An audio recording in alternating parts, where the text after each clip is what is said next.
மைதா வந்து நம்ம வந்து 1 கிலோ எடுத்திருக்கோம். நீங்க கப்ல எடுக்கிறதுனா 8 கப் எடுத்துக்கலாம். இப்ப நம்ம இது கூட வந்து ஈஸ்ட் போட்டுக்கலாம். 1 டேபிள் ஸ்பூன் வந்து ஈஸ்ட் வந்து போட்டுட்டு இன்னும் கொஞ்சம் எக்ஸ்ட்ரா வந்து போட்டுக்கிறேன். ஒரு 1.25 டேபிள் ஸ்பூன் அளவுக்கு வந்து ஈஸ்ட் வந்து போட்டாச்சு. ட்ரை ஈஸ்ட், இன்ஸ்டன்ட் ஈஸ்ட் நான் வந்து போட்டிருக்கிறது. அதே மாதிரி நம்ம வந்து ஒரு 1.25 அளவுக்கு டேபிள் ஸ்பூன் வந்து சுகர் வந்து போட்டுக்கலாம். சால்ட் வந்து பாத்தீங்கன்னா ஒரு 1/2 டேபிள் ஸ்பூன் அளவுக்கு வந்து சால்ட் வந்து போட்டுக்கலாம். இது கூட வந்து பாத்தீங்கன்னா மெல்டட் பட்டர் அல்லது வந்து குக்கிங் ஆயில் இருக்கும்ல, அது நம்ம வந்து சேர்த்துக்கலாம். ஒரு 1.25 குழிக்கரண்டி அளவுக்கு நம்ம வந்து சேர்த்துப்போம். இப்போ இதை நல்லா வந்து நம்ம பிசைஞ்சுக்கலாம். நான் வந்து இந்த பட்டர் வந்து ஊத்துறதுக்கு முன்னாடியே பிசைஞ்சிருக்கணும், அது கொஞ்சம் மிஸ் பண்ணிட்டு. நீங்க செய்யும் போது பட்டர் ஊத்துறதுக்கு முன்னாடி ஒரு வாட்டி மிக்ஸ் பண்ணி விட்டுக்கோங்க. அதுக்கப்புறமா வந்து மறுபடியும் நம்ம வந்து பிசைஞ்சுக்கலாம். இதுல வந்து நம்ம சேர்த்திருக்கக்கூடிய அந்த பட்டர் வந்து பாத்தீங்கன்னா சூடா இருக்கக்கூடாது. சூடு கொஞ்சம் ஆறுனதுக்கு அப்புறமா விட்டுக்கோங்க. அதே மாதிரி தண்ணி வந்து விட்டு நம்ம அடுத்தது பிசைய போறோம். அதுவும் வந்து பாத்தீங்கன்னா நல்ல சூடா இருக்கக்கூடாது. வார்ம் வாட்டர் சொல்லுவோம்ல, அந்த மாதிரி. இப்ப நம்ம வந்து கொஞ்சம் கொஞ்சமா சுடு தண்ணி வந்து சேர்த்து நம்ம செஞ்சுக்கலாம். இந்த மாவுல பாத்தீங்கன்னா 4 பெரிய பீட்சா வரும். நம்ம வந்து ஒரு 2 பீஸ் எல்லாம் தான் சாப்பிட முடியும், ரொம்ப பெருசா இருக்கும். கொஞ்சம் கொஞ்சமா தண்ணி சேர்த்து இந்த மாவை வந்து நல்லா பிசைஞ்சு எடுத்துக்கலாம். கிட்டத்தட்ட வந்து பாத்தீங்கன்னா நம்மளுக்கு வந்து ஒரு 1/2 லிட்டருக்கு கொஞ்சம் அதிகமாவே தண்ணி வந்து தேவைப்படும் இது வந்து பிசைஞ்சு வந்து எடுக்கிறதுக்கு. பாருங்க, இந்த மாவு வந்து எப்படி இருக்கணும்னா நல்ல வந்து சப்பாத்திக்கு பிசைறது மாதிரி ரொம்ப வந்து கெட்டியா கொஞ்சம் அந்த மாதிரி இல்லாம அதை விட கொஞ்சம் கூட லூஸா இருக்கிறது மாதிரி பிசைஞ்சுக்கலாம். நம்ம வந்து ஒரு 8ல இருந்து 10 நிமிஷம் வந்து நல்லா வந்து பிசைஞ்சுக்கணும். இது பாத்தீங்கன்னா நம்மளுக்கு கையில வந்து முதலே வந்து நம்ம அந்த மாவு எடுத்ததுனால கொஞ்சம் ஒட்டிட்டு இருக்கும். ஆனா பாத்திரத்துல பாத்தீங்கன்னா நீங்க வந்து நல்லா அந்த மாவு வந்து பிசைஞ்சு வந்துருச்சுன்னா ஒட்டாது. அப்படி எடுத்தோம்னா ஒட்டாம உங்களுக்கு வந்துட்டு இருக்கும். பாருங்க, இந்த மாதிரிதான். இந்த மாதிரி ஒரு 8ல இருந்து 10 நிமிஷம் வரை நம்ம வந்து பிசைஞ்சுக்கலாம். இது மேல கொஞ்சமா இந்த மாதிரி நம்ம வந்து இப்படி எண்ணெய் விட்டுக்கலாம். விட்டுட்டு நம்ம வந்து மூடி வைக்க வேண்டியதுதான். நீங்க இந்த மாவு வந்து நம்ம வந்து பிசைஞ்சிட்டோம். இதை வந்து நம்ம வந்து ஒரு 2ல இருந்து 3 மணி நேரம் நம்ம அப்படியே வந்து மூடி வச்சிடலாம். நீங்க வந்து பாலித்தீன் பேப்பர் வச்சு மூடி வைக்கிறதா இருந்தாலும் ஓகே. நான் வந்து சும்மா பாத்திரத்துடைய மூடி போட்டு அப்படியே மூடி வைக்க போறேன். மூடி வச்சு இப்ப இந்த மாவு வந்து வச்சு பாத்தீங்கன்னா கிட்டத்தட்ட ஒரு 2.5 மணி நேரத்துக்கு பக்கத்துல ஆயிடுச்சு. நல்லா வந்து பாத்தீங்கன்னா இந்த பாத்திரத்துக்கு வெளியிலே வந்து நல்லா புஷ்ன்னு வந்திருக்கு. எடுத்து பார்க்கலாம். மூடில எல்லாம் ஒட்டி இருக்கு பாருங்க, எப்படி இருக்கு பாருங்க. ஃபுல் பாத்திரமே வந்து பாத்தீங்கன்னா அப்படியே நிறைஞ்சிருக்கு. நானே எதிர்பார்க்கல இவ்வளவு அழகா வந்து அது வந்து புஷ்ன்னு வரும் அப்படின்னு. இப்ப இதுல வந்து பாத்தீங்கன்னா ஒரு பெரிய ஏர் பபிள் இருக்குமா, அதை நம்ம உடச்சு விட்டுறணும். சோ அதுக்கு நம்ம டுஷ்யூன்னு ஒரு குத்து கொடுக்கலாம். ஓகேவா? அவ்வளவுதான். பாத்தீங்கன்னா அந்த ஏர் பபிள் வந்து இப்ப ரிலீஸ் ஆயிருக்கும். ஓகே, இப்ப நம்ம மறுபடியும் இந்த மாவை ரொம்ப எல்லாம் பசிய வேண்டாம், லைட்டா அப்படி எடுத்து போட்டுக்கலாம். பாருங்க எப்படி இருக்குன்னு பாருங்க. சைடெல்லாம் அப்படி சூப்பரா இருக்கு. வாவ், நல்லா வந்திருக்குங்க. அழகா இருக்கு மாவு. மாவு நல்லா வந்திருக்கு. பீட்சா அப்படி வரும்னு தெரியல, பார்ப்போம். நம்ம முதல்ல பிசைஞ்சது மாதிரி இப்ப அழுத்தி எல்லாம் பிசைய வேண்டாம். லைட்டா இந்த மாதிரி எடுத்து போட்டுட்டு 4 பீட்சாவுக்கு நம்ம வந்து செய்ய போறோம். ஆனா இந்த பர்டிகுலர் சிக்காகோ ஸ்டஃப்டு பீட்சாக்கு வந்து பாத்தீங்கன்னா 2 லேயர் வந்து இருக்கும். ஒரு லேயர் வந்து பெருசா இருக்கும், கொஞ்சம் திக்கா.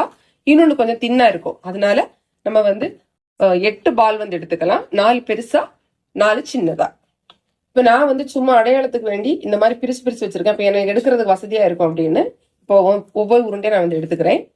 4 பெரிய உருண்டை, 4 சின்ன உருண்டை வந்து பண்ண போறேன். இப்ப நான் வந்து மாவு எல்லாம் தனியா வந்து பிரிச்சு பிரிச்சு வச்சுட்டேன்.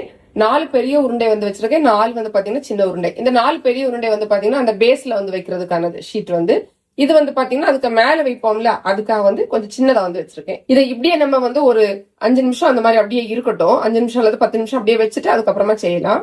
இப்ப நம்ம வந்து அந்த பீட்சாவோடைய பேஸ் ஷீட் வந்து பண்ணிக்கலாம்.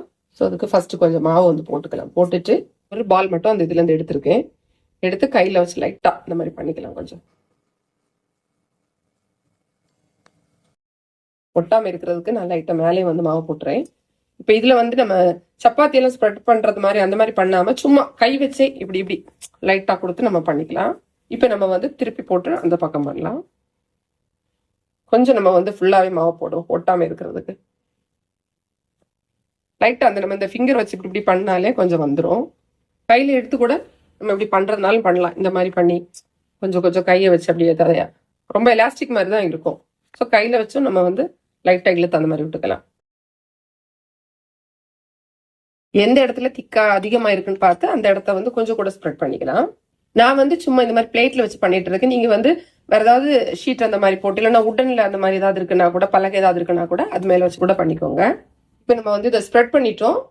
அது வந்து நம்ம வந்து தவால வந்து செய்யக்கூடிய தவால வச்சுட்டு மறுபடியும் அதை செட் பண்ணிக்கலாம். இப்போ இதுல வந்து நம்ம வந்து இந்த பட்டர் வச்சு அப்படியே வந்து ஸ்ப்ரெட் பண்ணிக்கலாம். இல்லாட்டா லைட்டா வந்து ஆயில் விட்டாலும் ஓகே தான். இங்க மேல வர நம்ம பண்ணுவோம், அதனால இங்க எல்லாமே நம்ம வந்து தேய்ச்சிக்கலாம். நீங்க வந்து வேற ஏதாவது ஒரு ஸ்பூன்ல எல்லாம் வச்சு பண்றதுனா கூட பண்ணிக்கோங்க. நான் சும்மா கையில, நம்ம வீட்டுக்கு தானே, அதனால இந்த மாதிரி கையில வந்து வைக்கிறேன்.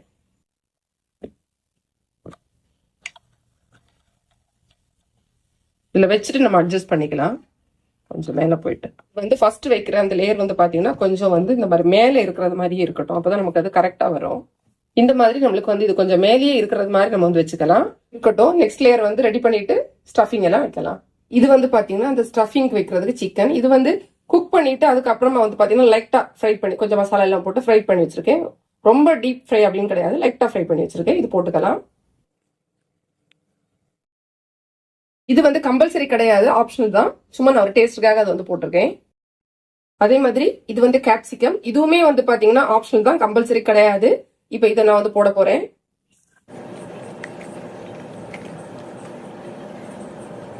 இது வந்து பாத்தீங்கன்னா இந்த மொசரல்லா சீஸ் அப்படின்னு சொல்லுவாங்கல்ல, இது வந்து பாத்தீங்கன்னா கம்பல்சரி. இதுதான் இதுல வந்து மெயினா வந்து போடக்கூடிய ஒரு விஷயம். ஸோ இது நம்ம இப்போ வந்து போட்டுக்கலாம்.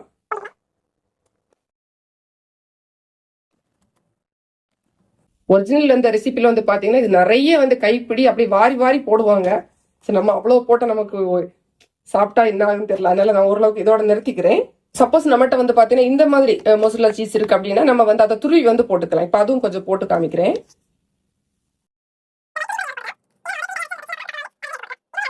இதுல வந்து பாத்தீங்கன்னா அந்த தவை வந்து ஃபில் ஆகுற அளவு வர, கிட்டத்தட்ட அது வரை வந்து பாத்தீங்கன்னா சீஸ் போடுறது ரொம்ப நல்லது. நான் கொஞ்சம் கம்மியா போட்டிருக்கேன். இப்போ அது மேல வந்து நெக்ஸ்ட் லேயர் வந்து வைக்கலாம். இது கொஞ்சம் தின்னாவே இருக்கும், வைப்போம். வச்சுட்டு இது ரெண்டும் சேர்த்து கொஞ்சம் ஒட்டி விட்டுருவோம். இதுல பாத்தீங்கன்னா இந்த மாதிரி எக்ஸ்ட்ரா இருக்கு பாருங்க, இதுக்கு வெளியே வந்திருக்குல்ல, அது நமக்கு தேவையில்லை. ஜஸ்ட் நம்ம இந்த இடத்துல வச்சுட்டு கட் பண்ணோம்னா நமக்கு வந்துடும். இந்த மாதிரி எடுத்துடலாம். இது வந்து பாத்தீங்கன்னா பீஸா சாஸ் அப்படின்னு சொல்லுவோம்ல, நம்ம ரெடிமேடா வாங்கி வைக்கிறதுனால வைக்கலாம், இல்ல நம்ம செஞ்சு கூட வைக்கலாம். இது கம்பல்சரி. நம்ம வந்து ஃபர்ஸ்ட் மொசரல்லா சீஸ் வந்து எவ்வளவு கம்பல்சரி சொன்னோமோ அதே மாதிரி இதுவும் கம்பல்சரி. ஆனா இது வந்து பாத்தீங்கன்னா டாப்ல தான் போடணும். போட்டுக்கலாம், மேல போட்டுக்கலாம். ஒரு ஸ்பூன் வச்சு ஸ்ப்ரெட் பண்ணிடுவோம்.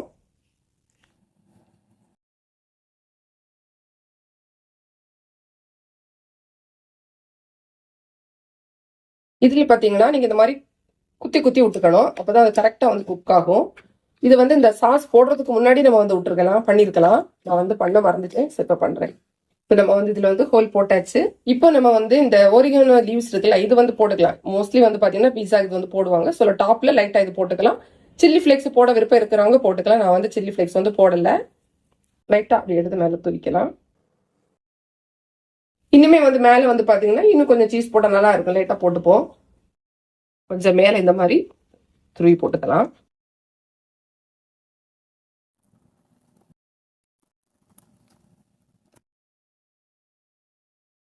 இப்போ வந்து நம்ம ஒரு தோசை தவா இல்ல பழைய சப்பாத்தி கல் ஏதோ ஒன்று இருக்கும்ல, அதை எடுத்து நம்ம வச்சுக்கிட்டு இந்த கல் வந்து சூடாகிறது வரை நல்ல ஃப்ளேம் வந்து வச்சுக்கலாம். கல் வந்து ஒன்ஸ் நமக்கு நல்ல சூடானதுக்கு அப்புறமா வந்து சிம்ல வச்சுட்டு தான் நம்ம வந்து அந்த தவாவை தூக்கி வைக்கணும்.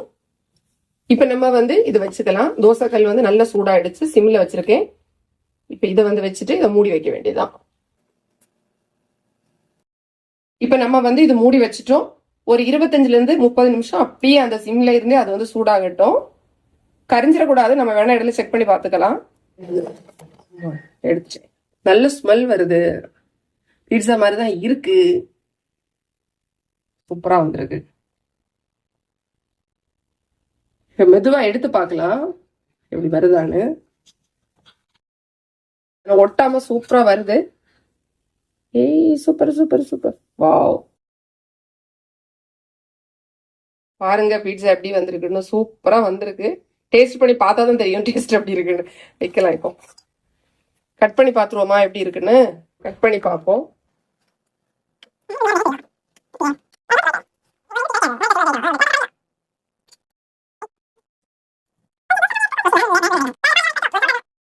இப்போ நம்ம வந்து இதை கட் பண்ணி எடுத்துட்டோம். பார்க்குறதுக்கு வந்து நல்லாவே இருக்குது. சாப்பிட்டு பார்த்துட்டு எல்லாம் டேஸ்ட் கரெக்டாக இருக்கா இல்லையா அப்படிங்கிறது வந்து பார்ப்போம்.